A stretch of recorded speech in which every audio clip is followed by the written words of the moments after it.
Selamat pagi Bapak Ibu saudara-saudari kekasih Tuhan. Selamat pagi. Mbanaku akareba. Puji Tuhan, kita masih diberikan kuat dan sehat untuk kembali beribadah di hari Minggu pada saat ini. Dari bacaan kita pada saat ini kita akan renungkan di bawah sebuah tema seragam, yaitu disatukan di dalam doa. Disatukan di dalam doa.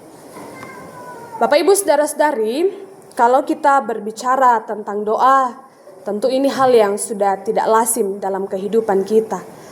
Sebab nanya tu doa bisa bangsia di palaku mesa kiraka, doa kiraka papana, mamana, talu kiraka anak dan lain sebagainya, kita bisa berdoa.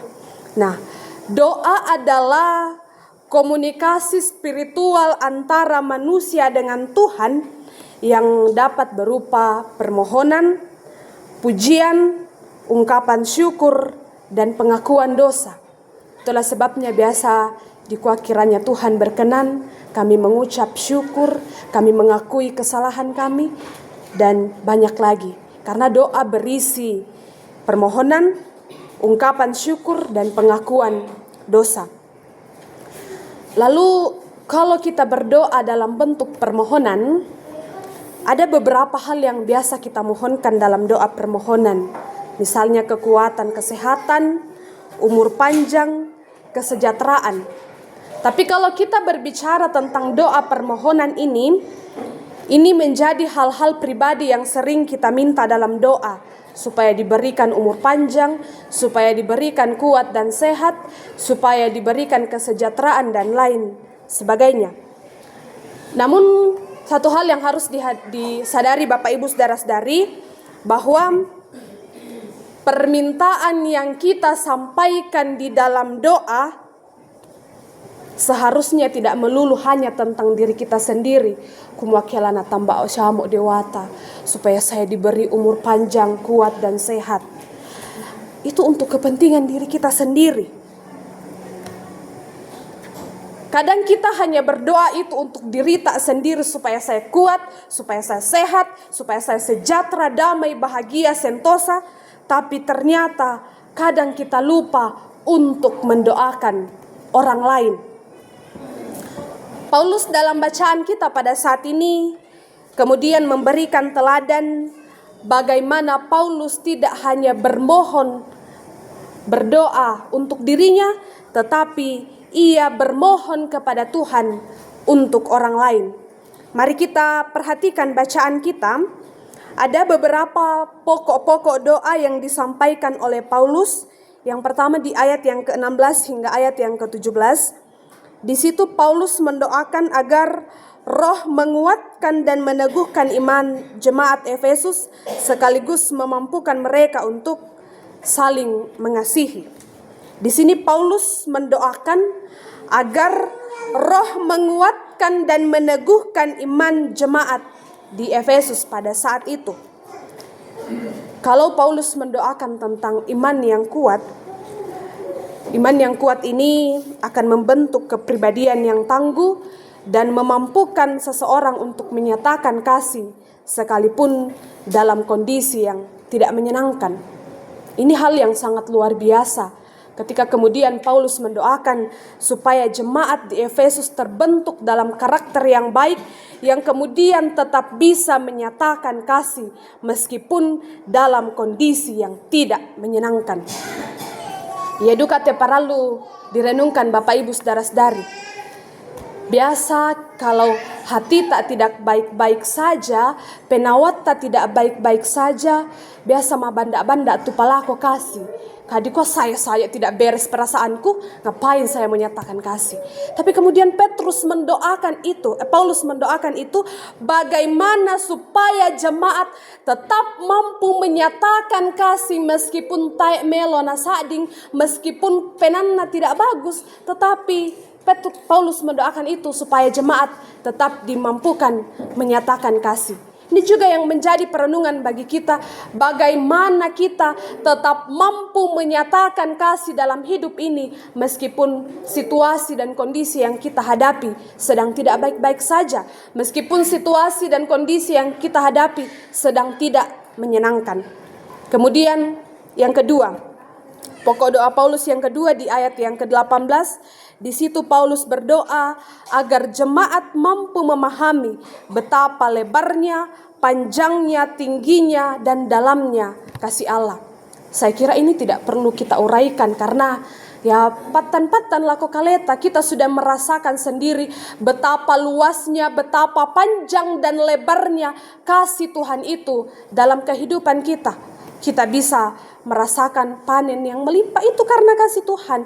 Kita boleh kuat, kita boleh sehat duduk di gereja ini karena kasih Tuhan. Kelatangnya orang Pak Kamasena puang kuma. Kita tidak tahu, mungkin kita masih tidur atau mungkin kita sosa api kimale karangan kande bayi atau dan lain sebagainya. Tapi karena Tuhan, karena kasih Tuhan itu, kita dimampukan untuk mendaki, datang, duduk, beribadah pada saat ini. Kemudian pokok doa Paulus yang terakhir di ayat yang ke-19b, di situ Paulus memohon agar jemaat Efesus dipenuhi dalam seluruh kepenuhan Allah. Bapak Ibu saudara-saudari, dipenuhi dalam seluruh kepenuhan Allah berarti sebuah keadaan di mana seseorang memiliki hubungan yang erat dengan Allah, dan hubungan yang erat itu adalah iman dan kasih. Kemudian di ayat terakhir di ayat 20, kemudian Paulus mengakhiri doanya dengan keyakinan bahwa Allah akan menyatakan lebih daripada yang disampaikan manusia karena Allah lebih memahami kebutuhan umatnya. Ini yang paling menarik Bapak Ibu saudara-saudari, bahwa Allah akan menyatakan lebih daripada yang disampaikan umatnya. Nisanan nia puang aka tu dibutuhkan, apa tu penting dalam hidup ta. Jadi kita tidak usah mengatakan bahwa begini-begini, tapi Tuhan akan menyatakan karena Tuhan tahu apa yang penting, yang paling kita perlukan dalam hidup ini. Bapak Ibu saudara-saudara yang sama dikasihi Tuhan, kita pun sebagai orang percaya, kita diajak untuk tetap memperhatikan orang lain. Bahkan meskipun di tengah-tengah pergumulan yang kita hadapi, kita tetap diajak untuk mendoakan orang lain. Paulus ketika mendoakan ini, dia juga tidak berada dalam keadaan baik-baik saja, tetapi dia tetap mampu mendoakan orang lain. Ini juga yang harus kita bawa ke dalam kehidupan kita. Kiranya kita mampu mendoakan orang lain. Dan kalau dalam masalah miki di kamu, kali aku dukain dia na, te bangku pak sambayangan umbo marsusi. Lalu pak sambayangan tau senga. Toh, alena di kuah biasanya, saya tidak tahu di dadeko. Biasanya orang kalau kesusahan, nah kalau lalu pak bantu tahu nah aku saja kesusahan nah. Nah aku orang aku bengan di ke, te tuh aku dengan dia kali aku. Tapi Paulus dalam bacaan kita memberikan teladan. Dia dalam keadaan yang tidak baik-baik saja, tetapi ia tetap mampu mendukung orang lain dalam bentuk doa. Bapak Ibu saudara-saudari, saya mau katakan bahwa kasih itu tidak harus diwujudkan melalui pemberian harta benda kepada orang lain, tetapi kasih yang sesungguhnya ketika kita memberikan perhatian secara spiritual melalui doa. Mula ora kakek male di bawah lako barak mesa karung telur satu rak, lalu ternyata kita tidak mampu mendoakan, ya sama saja. Kasih tidak hanya dinyatakan lewat pemberian harta secara fisik, tetapi yang paling utama ketika kita mampu hadir memberikan dukungan spiritual secara doa.